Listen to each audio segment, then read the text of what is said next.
Hello again. This is another broadcast with Marion Dampier-Jeans, special guest Kjerstin Marakatt from Norway, from Tromsoe. I will make a short presentation, and after that I will give Marion and Kjerstin about 45 minutes where you can talk about how you met each other and how you are communicating with the spirit world. My friend Bo is sitting next to me. Hello, Bo. How are you? Hello. Thank you. How are you? I'm fine too. Thank you. So, Marion, welcome too. Thank you very much indeed. Nice to be back again and nice to see you all. And a big welcome to Kjerstin Marakatt, who is from Tromsoe, which is up in the north of Norway. And as you all can see that Kjerstin is sitting with her kofte, which is her dress on, you can see, with her beautiful piece of jewelry, in which I would love to have. I have some that's a little bit smaller, and I have got my one on here from Northern Norway. And I just want to welcome you, Kjerstin, into this meeting in which we now are having upon the Sami life in Norway. And as Annette just said, how we met and the things that we have done together, where we have been laughing our head off, and a lot of things has been very serious, but we have quite a history. And for me, really, it has been fascinating because I have to explain to everybody who wants to listen, and that is that, yes, I am Danish born, but I'm also half Norwegian. My mother was Norwegian, and she was born in a place towards the north called Sandnessjøen. So the half of my life has been in Norway with my Norwegian family, where I have learned a lot about various different places in Norway, and of course about the Sami people. So this should be a little bit of an interesting talk, because we will also hear a little bit later on a wonderful tune that Kjerstin Marakatt will play on her special drum. And I have to say it's a special drum because not everybody has got it. I've got my own drum, which is downstairs in my living room, given to me when I was in Norway. And it's wonderful to hear how she can play her drum and the way that she does it. I do know, because I know her so very well, that when she does do her drumming, it has a lot to do with the healing, the sound of healing. And I do remember me on many occasions have had healing through her drum and have felt absolutely fantastic afterwards. So welcome to you, dear Kjerstin. Thank you so much. And thank you for inviting me. Oh, you are welcome. Now, I know that you are Sami, as everybody can see. You have got what we call the kofte on. Yes. And you were born into this. You are not just gone into it. No, I'm born. Because, yeah, because of your family history, and you could go far back in generations with your family and the way that you used to live. Would you like to just tell us just a little bit about your background, maybe upon the Sami life and, you know, the reindeers and whatever? I always remember the time I want to kiss a reindeer, but never mind, that's another story. Yes, it is. Yes, you did actually kiss a reindeer. You did. I remember it. Yeah. Well, I was born here in Tromsø, actually, and in a family where I grew up hearing from childhood and up. So hearing Swedish, Finnish, Sami, and Norwegian. So in a way, all the Scandinavian languages was natural for me. I was married to a reindeer herder, and through him, I went into the reindeer herding life, so to speak, and I loved it, just loved it. I am born near the sea, so I'm also familiar with the seaside and the life as connected to the sea, the fishing and so on. So I feel very rich today in order to have experienced both Sami life and reindeer herder life. And I'm also very proud of it because it is a part of my story. My great grandfather, he was a reindeer herder, and he came from the Swedish side. And my great grandmother, she came from the Finnish side of the border. And as you remember, Marion, it's only a river between. The river is the border, and they were Sami people from from the Finnish and the Swedish side, moved towards Norway and came down to this area where they settled down, and went from reindeer herding life to sea life in order to survive and have food and so on. So I feel today very lucky and rich in a sense of knowing very well to both of these cultures, reindeer herding and sea Sami life. And my children, of course, they are both, I have 2 children, and they are both born into reindeer herder life because I was married to a reindeer herder man. Yes, I have 5 siblings, 2 children, 3 grandchildren, and actually I am a great grandmother as well. Fantastic. Yeah. Fantastic. So I met Marion Dampier-Jeans. You know her. I met her. It's about 18 years ago, Marion, that we met. Soon 20 years ago. So we can celebrate. We can party. Yeah. And of course, we have done a lot of things together. Fun things, and as you said earlier, more serious things as well. And it was actually your book that brought us together, your first book. Yeah, it was, absolutely. Yeah, you remember I wrote the mail to you, and I was thinking, okay, I'm going to write this mail, and she will never respond.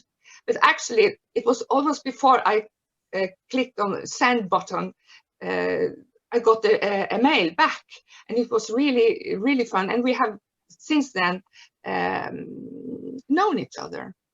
That's right. And I think that our life together, you as a Sami, me now living in England, me being half Norwegian, half Danish, has actually also given me a fantastic look into the life of Norway. I have to say, realizing that everything in Norway is not just oil. No. I have to say, because a lot of people start thinking about how rich that Norway really are, and then you start thinking about the oil situation. And I often think about it, if they only knew our history of Norway, the toughness in which you had as Sami people. Yeah. And I remember stories that you told me that completely, I have to say, my tears was flowing when you was telling me how hard it was being a Sami. Yeah. Some of the things that we have done together has been fantastic. I have been able to see some of the very old Norwegians, I have to say, Sami people, sat with them, talked to them, which has really lightened me up, if you like, upon your life, and also how close you are to nature and the many, you can call it miracles, that is happening within the nature. You have the sea Sami, you have the land Sami. Do you have mountain Sami too? Yes, it's more like the reindeer Sami. That's the mountain Sami. Okay, because I know that you have got different, and of course I've been with you all the way up to Kjerstin. Yes, and you went all up to Nordkapp, actually. That's it. And down to Kjerstin and to Kautokeino and Masti. Yeah. So, yeah. And that for me was absolutely a lifestyle. And I remember there was one time you took me in a car, again, laughing about Sweden and Finland and Norway. And I was on the telephone to Simon, and you can see where we are from. And I was saying, oh, I'm in Norway. No, I just got into Finland. And 2 minutes later, no, I'm in Sweden. And Simon was completely confused. So him at his work got a huge big atlas out and was looking at it, and he started to laugh and says, yeah, all the borders are together. And I went, that's it. But within, I think, less than 20 minutes, I have sort of done a tour of the Nordic countries, just driving around. So that has been fascinating. It has also been fascinating at the time where we have gone out and worked together. We must not forget that. We have worked together and have put the two cultures together also, and do realize how many things we do have together on the spiritual side, on things like vision journeys, on all sort of things, has been absolutely fantastic. So I have learned a lot, but learning about the Sami people and how hard you have had it, I think it's one of the things that have really, I can only take in my heart, because I remember, and I have to say this to the people who's listening to this one, I remember that within my own family, some came from Sandnessjøen, and most of the people then moved downwardly down to something called Molde. And I remember sitting with my very old aunt called Hildur, and I was talking to her about Sami life, and I remember her face turning stoned totally. And I remember her sitting and saying, don't talk about them. We don't like them. We are Norwegian. And that has always, in a sense of it, really touched me, because I could never understand why there was a hatred from so many Norwegians towards the Sami people. It was totally not in my kind of thoughts. And that is when I started to, if you like, Kjerstin, research why this was. And I was shocked to hear some of the stories you have told. Yes, I told you my personal experience, and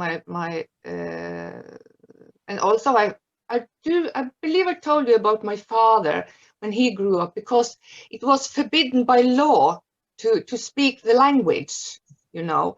And my father, when he went to school, it was not allowed to speak Norwegian, and he couldn't Norwegian.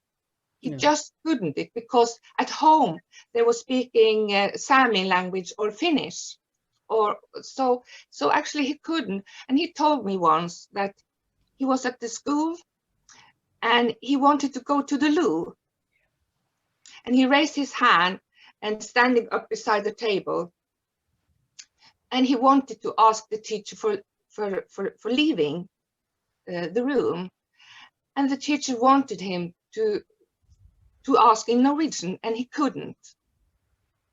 So when he was standing there, everything came into his pants, of course, because he couldn't hold, and the teacher wouldn't let him go before. So he was forced to stay there, and that, in the end, well, he pees his pants.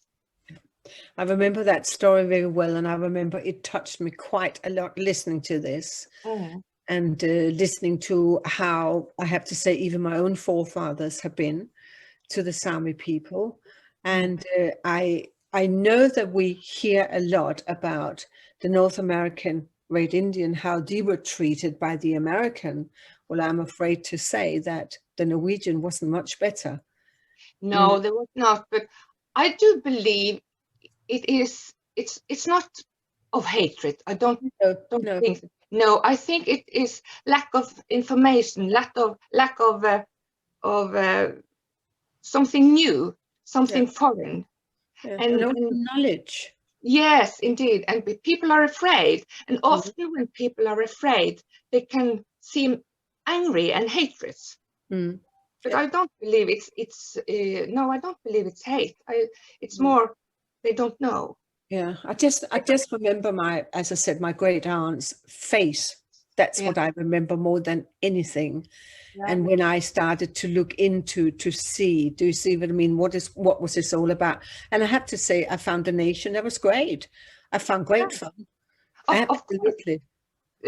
Do you know, Marion, when I see a face turn black, because when I tell I'm a Sami, Of course, I have my ordinary clothes as well. I don't wear my kofta every day. I don't.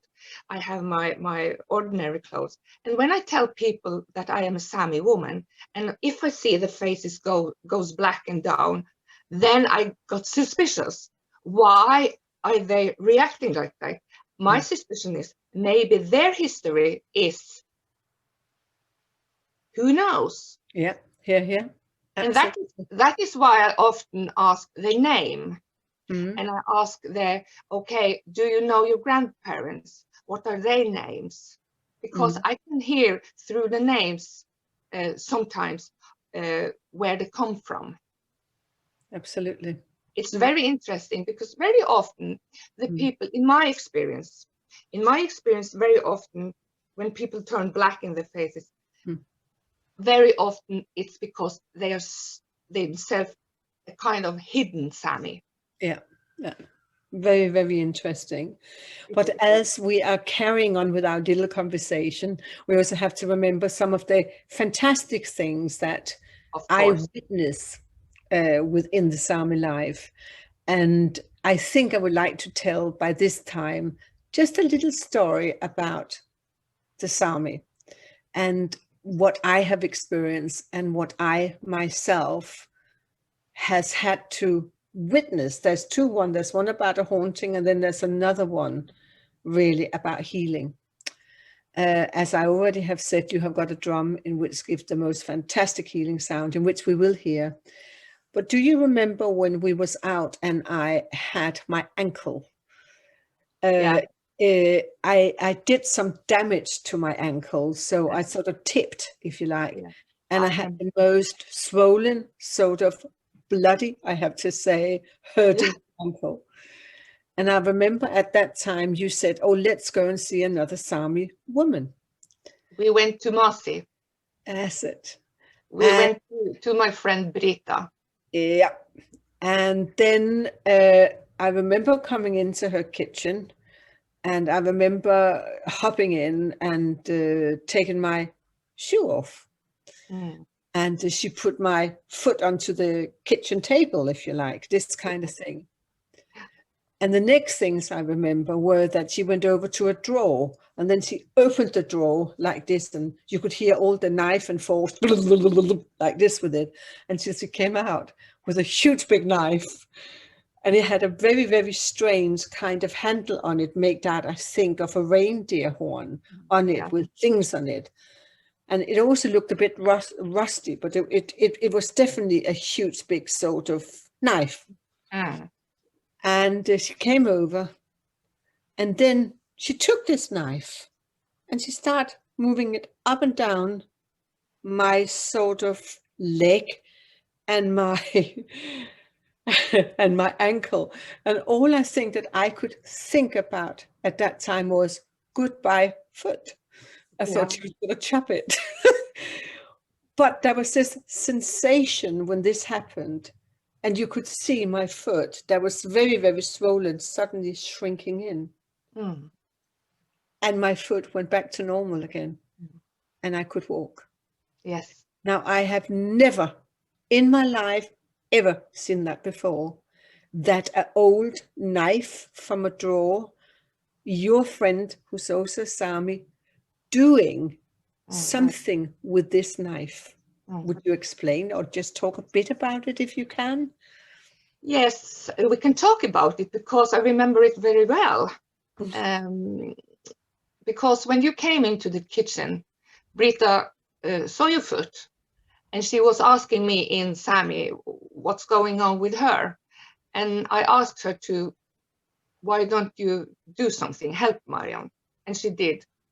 And using the knife is actually in our culture, using the knife, because the knife is not only for chopping wood or bread or whatever.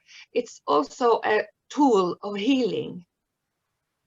But as Britta, she only uses a special knife for this healing. And she has a lot of knives in her drawer, and she picked out her healing knife, as I want to call it. And so this is the old way, doing it in new time, in our time. And I'm so happy that she is one of them still doing it. And it's really, really powerful because it works immediately. Yeah. At once. I saw your big foot, and it was really big because it was difficult to see your ankle actually, because it went almost straight up. It was so swollen. And when Brita was working with you using her knife, and she also said something. Yeah. But she didn't say it loud. But you can see her moving her lips, and you can tell she was very concentrated. And she was working with you very softly, but still very, in a way, demanding this healing to progress. And it did. So it was really fantastic. And I do recall that she told you that you had to go to the doctor when you came home. Yeah. And she wanted you to go to the doctor within a week. And I did. And you did. So that is actually using the healing knife is very, very old and still going on. I always remember being at the doctor, and he says, I said, well, I did have a swollen foot, and the Sami person up in Northern Norway with her big knives turned around and said, I have to come down. And I can always remember just scratching and said, oh, okay, Marion, you're fine. And off I went. And I always thought, I wonder what dear thought about it after that. But that was but was it also something to do with the knife itself was not of stainless steel? It was of, what's it made of, iron? It is steel, but it's also brass on it. Yeah. Yeah. And brass is actually in my culture, in our Sami culture, it is sacred. Yeah.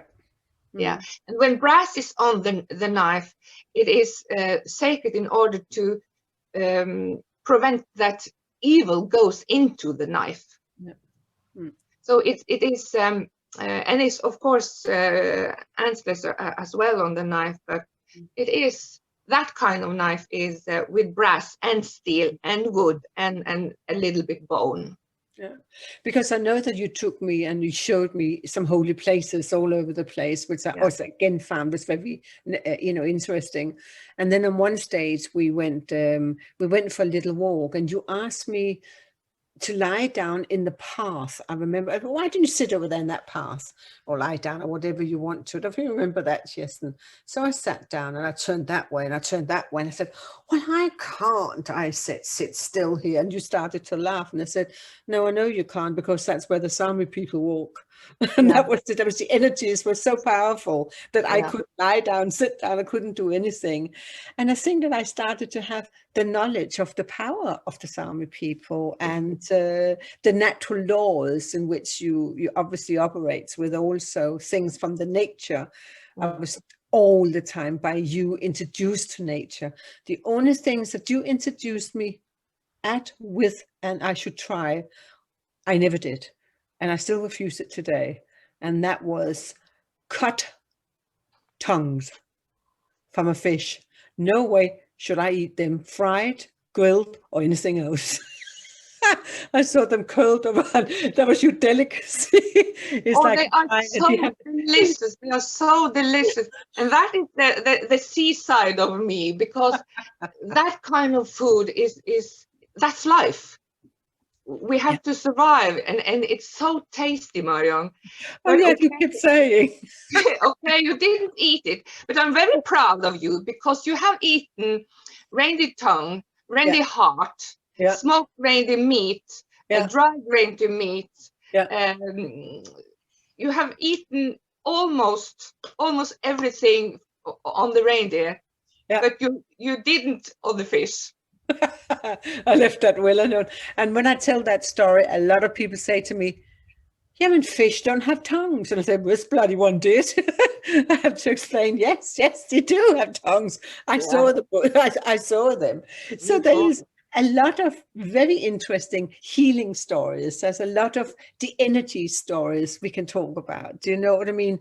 And as we also have, of course, got is your drum, which is very special because it isn't like just a flat drums with loads of cymbals on. It's a special drum you had.